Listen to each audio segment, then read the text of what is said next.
A young woman offers a few dollars to a stranger who can't afford a bus ride, thinking it's just a small act of kindness. But what seems like a simple gesture soon turns into something far bigger. The man she helped wasn't who she thought. He was someone with the power to change lives, and hers was about to be the first. He looked completely out of place on that rainy afternoon, shirt half open, hair tousled from the wind, and eyes scanning the floor like he was looking for something he'd already lost. No wallet, no bus pass, no help. People avoided him. They shifted in their seats, clutched their bags tighter and stared straight ahead, hoping he wouldn't ask for anything. But she saw something different. Not a scammer, not a threat. Just someone who needed a hand. Without hesitation, she reached into her pocket, pulled out a few crumpled bills, and said softly, "Here. You don't owe me anything."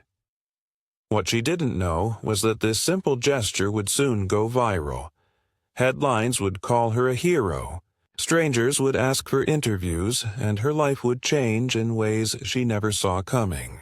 Comment where you're watching from, and if you believe kindness always comes back around, hit that subscribe button.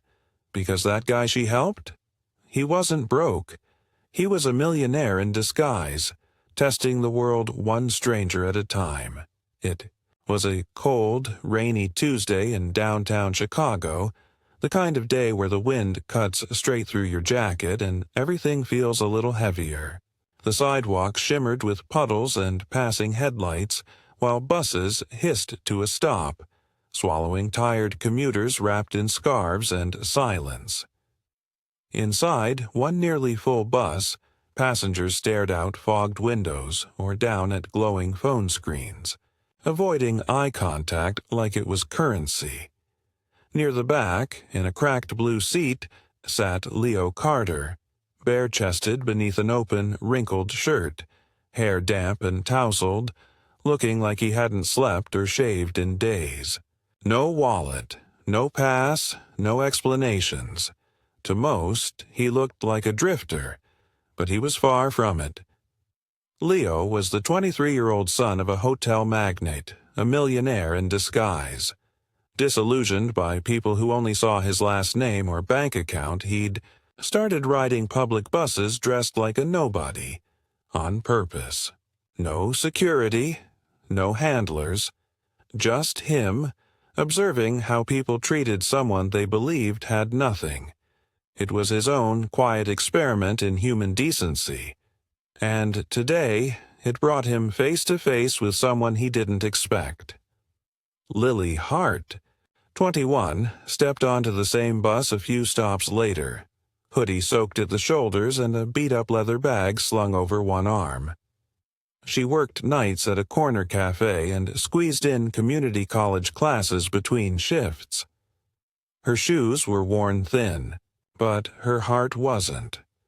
She believed in small kindnesses, in holding doors open, in saying thank you, in helping people without needing a reason.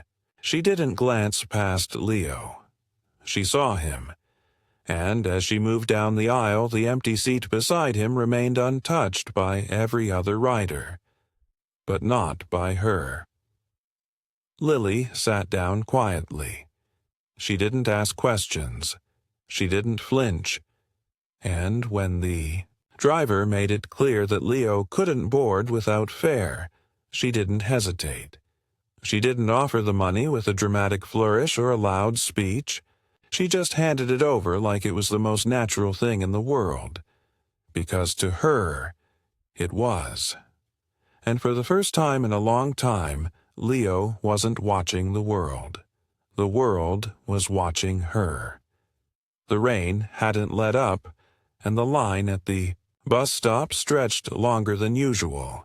When the doors finally opened with a mechanical sigh, Leo stepped up first, damp and disheveled. He reached into his pocket, then froze, pretending to search for something that wasn't there. "Hey," he said to the driver, "I left my wallet. Can I just ride this once?" The driver's expression was flat. "No fare, no ride," he replied firmly, already glancing past him to the next in line. Passengers behind Leo shifted impatiently. No one met his eyes. A few muttered under their breath. One woman sighed and stared at her phone as if this interruption was a personal insult. And a few feet behind the crowd, Lily Hart watched quietly. She had seen it all before. People being turned away, judged, written off like their existence was a bother. Leo didn't beg or push. He just nodded slightly, like he was used to hearing. No. That's when Lily stepped forward. She didn't make a scene. She didn't ask questions. She simply reached into her coat pocket, fished out a few crumpled coins, and placed them gently on the fare box. "Here," she said softly. "Don't worry about it." Leo turned to look at her, his brow lifting ever so slightly. Their eyes met for a moment, hers calm, his surprised, and he gave a small nod of thanks. No words, just something unspoken in the exchange. As they made their way toward the back, Lily took a seat near the window, 2 rows behind him. A man across the aisle leaned toward his wife and muttered, "Probably a scammer. Bet he does this all the time." The woman gave Lily a disapproving look, like she had broken some unspoken commuter code. But Lily didn't flinch. She kept her eyes forward, her face unreadable. She hadn't helped him for applause. She hadn't done it to be noticed. She just believed that sometimes, if you had a little to give, you gave. The rest of the ride was quiet. Leo glanced out the window, stealing the occasional look over his shoulder. But Lily never looked up. And when the bus reached his stop, he stood, nodded once more, and stepped out into the drizzle. He didn't say goodbye. He didn't offer a name. But as the bus pulled away, Lily turned her head and caught one last glimpse of him walking down the sidewalk just before he turned the corner and disappeared from view. What she didn't see was the sleek black car parked a block away, the one that had been following him from the moment he left his penthouse, the one that had his driver waiting just in case. 2 days after the rainy bus ride, the quiet cafe where Lily worked was suddenly alive with a strange kind of energy. Customers crowded in like a wave, not just for coffee but for something more. People she'd never seen before sat at every table, some pretending to read, others stealing glances at the counter. The line stretched to the door by mid-morning, and though it wasn't a weekend or holiday, the buzz didn't slow down. Lily moved between tables, wiping surfaces and pouring refills, puzzled by the unusually high-foot traffic. Her co-workers whispered theories between orders. Maybe a celebrity was nearby or someone had posted a viral review, but Lily kept her head down, too busy to feed the curiosity. That's when she noticed the envelope. It was sleek and black, barely visible beneath a napkin that had been folded oddly on table 7. She almost missed it. Tucked inside were 5 crisp $100 bills and a polished black card with embossed gold letters. There was no name, no contact info, just a handwritten message. To the one who gave without asking, thank you. Lily stared at it, frozen. Her fingers tightened around the envelope as a strange hush seemed to fall over the cafe, like the moment before thunder. Her heart thudded, and her thoughts raced back to the bus. Could it be him? The door chimed. She looked up, and in walked the man she never expected to see again. But he wasn't the same. Gone was the open shirt, the tired eyes, the soaked hair. He was immaculate, clean-shaven, hair-styled, a navy-tailored suit that clung perfectly to his frame. He moved like someone who was used to being noticed but didn't crave attention. Lily's eyes widened as recognition slammed into her. Her hand dropped the pen she'd been holding, the sound sharp against the counter. Her co-workers turned, just in time to see the stranger's eyes lock with hers. He walked slowly toward her, customers parting like water around him.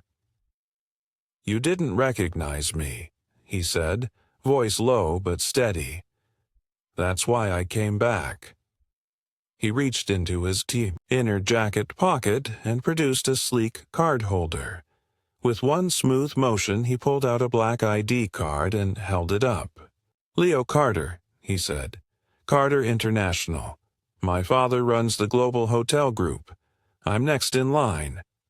The words barely registered. Lily's head was spinning. "The bus," she managed to say. Leo nodded. "It's part of a docuseries. I've been filming on anonymity and human decency. I've spent the last 6 months in disguise, seeing how the world treats someone who appears to have nothing. I left my wallet on purpose. I dressed like I didn't belong. Most people ignored me.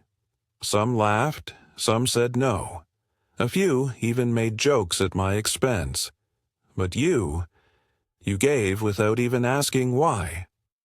The cafe was still, every eye on them, but Leo kept his voice just for her.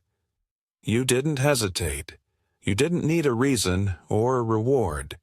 You just acted." His words weren't dramatic. They weren't delivered for effect, but they hit like a wave. Lily's face flushed with warmth, but she stayed composed. "I didn't help you for attention," she said, her voice soft but firm. "I helped you because it was the right thing to do." Leo's expression didn't change. He smiled gently.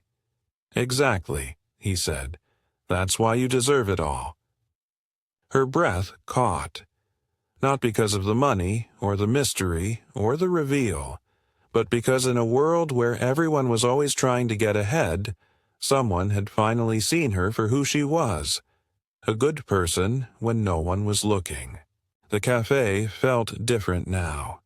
Every whispered judgment she'd ignored, every sideways glance on that bus, every moment of quiet empathy. It all led to this. She didn't ask for a reward. She didn't even want one. But Leo Carter, wealthy, powerful, raised in a world of luxury, had seen something in her that couldn't be bought. And in that moment, Lily Hart understood the value of being unseen. Until the right person finally looked. Leo stayed after the rush faded, seated across from Lily in the far corner of the cafe where the noise melted into the hum of espresso machines and quiet chatter. For a moment, neither of them spoke. Then, he leaned forward slightly, no longer the millionaire or the subject of headlines, just a young man trying to be understood. "You know," he began, "when you grow up with everything, you start to wonder what any of it means." His voice had softened, stripped of charm and polish. "Everyone smiles at you, but they're all looking past your eyes, toward your wallet, your name, your last connection. I've had friends who turned out to be employees in disguise, girlfriends who saw a future in the company, not in me. I got tired of it. I stopped trusting people." He paused, then glanced toward the window where the rain had started again, gently streaking the glass. "I started taking the bus a few months ago. Same route, same time of day, same messy shirt. Just to see if anyone would treat me like a human being when they didn't think I had anything to offer. Most people avoided me. Some were flat out cruel. One guy shoved past me like I wasn't even there. But you," he turned back to her, "you didn't hesitate. You saw me. Not what I was wearing. Not what I might owe you. Just me." Lily looked down at her hands, unsure of what to say. When she finally spoke, her voice was barely above a whisper. "My mom used to say, if you have enough to breathe, you have enough to give." She smiled faintly, the kind that comes from memory. "We didn't have much growing up. Single parent, minimum wage jobs. Some months we barely had heat. But she still found a way to help people. She taught me that kindness isn't about abundance. It's about awareness. You notice when someone's hurting, and you show up." Leo nodded, visibly moved. "That's rare," he said. "Most people learn to look away." The silence between them wasn't awkward. It was full, like a pause just before something big. Then Leo leaned back, folded his hands in his lap, and looked her directly in the eyes. "I've made my decision," he said, "and it's going to change your life." Lily's brows lifted slightly, her breath caught. He didn't explain. Right away. He just left the words hanging in the air like a promise waiting to unfold. Lily stared at Leo, speechless as the words sank in. "A full scholarship," she repeated, unsure if she had heard him right. He nodded. "To any university you choose. No restrictions. And not just that. I want you to work with us. There's a program I've been building at Carter International, focused on community outreach and ethical leadership. You'd be perfect for it. Paid internship. Real experience. Real impact." He wasn't exaggerating. The offer wasn't wrapped in empty promises or flashy headlines. It came with sincerity, grounded in everything she'd shown him that day on the bus. It wasn't a reward. It was recognition. At first, Lily hesitated. Her instinct was to say no, not out of pride, but because she didn't believe in shortcuts. "I didn't help you to get something," she said quietly. "I don't want to skip the hard parts." Leo smiled gently, not offended in the least. "And that's exactly why I trust you to be part of this," he said. "You're not taking a shortcut. You're making a difference, and now you'll have more tools to do it." When the story finally reached the public, it spread faster than anyone expected. A barista at the cafe had filmed part of the interaction without either of them noticing and uploaded it with a short caption. "Kindness never goes unnoticed." Within hours, the post had thousands of likes. Within a day, it was everywhere. News outlets picked it up. Influencers reposted it. College students, teachers, single moms, and strangers from around the world flooded the comments. One message summed it up best. Kindness doesn't cost much, but it's worth everything. People didn't just fall in love with the story. They were moved by the message. Not the twist, not the millionaire reveal, but the quiet choice Lily had made to help someone when she had no idea anyone was watching. She became a symbol of something the world had been missing: compassion without agenda. Lily accepted the scholarship, choosing a university known for social justice and nonprofit leadership. At Leo's company, she joined the philanthropic wing, helping develop programs that supported underserved communities, especially youth who never got a second chance. But she never let the attention change her. She still wore her navy hoodie on weekends, still rode the bus when she didn't need to, still carried extra change in her pocket, just in case someone else needed a hand. Leo never pushed. He respected her boundaries. They stayed close, not as boss and employee, not as millionaire and student, but as two people bound by a quiet moment that changed them both. They met often over coffee, discussing ideas for social initiatives and ways to rebuild trust between corporations and communities.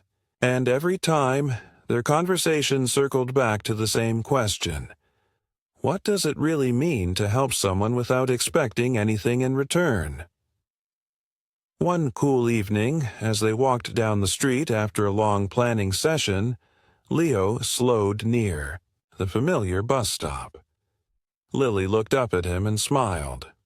"You know," she said, "this is still my favorite seat in the city." Leo laughed, reached into his wallet, and handed the driver enough for both of them. "This time," he said, gesturing to the door, "it's on me." She climbed aboard and slid into the window seat, the same one she had chosen on that rainy Tuesday. Leo sat beside her, not as someone above, but as someone alongside. The bus pulled away from the curb, and for a few quiet blocks, nothing needed to be said. Because in a world where everything felt like a transaction, they had found something rare. A connection built not on status, but on shared humanity. And sometimes, that was the richest currency of all. She gave him enough for a bus ride. He gave her the road to a whole new life. What began as a quiet act, no cameras, no applause, no expectation, turned into a moment that would reshape both of their futures. Lily didn't help Leo because she thought it would come back to her. She didn't do it for credit or attention. She did it because something in her heart told her it was right.